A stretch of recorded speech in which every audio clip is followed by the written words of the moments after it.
চোখ যায় তত দূর শুধু গাছ আর গাছ, ধুধু করছে গাছ। কি সুন্দর সবুজে সবুজ। তোমরা দেখতে থাকো। আমরা ছোট ছোট করে আমি ভিডিওটা করছি, বেশি বড় করে দেখাতে পারছি না তোমাদের, ছোট ছোট করে দেখাচ্ছি, তোমরা দেখতে থাকো। দেখো ঢেউ আসছে কত দূর থেকে।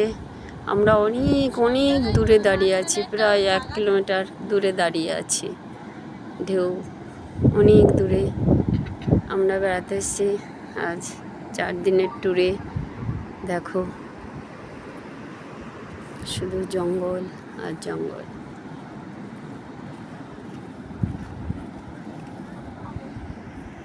এই জঙ্গল দেখে তোমরা কমেন্ট করো আমরা কোথায় এসেছি, তোমরা কমেন্ট করো দেখি তোমাদের কে বলতে পারো। আমি ছোট ছোট করে ভিডিও করছি, এর পরেরটা আবার পরের পার্টে নিয়ে আসছি।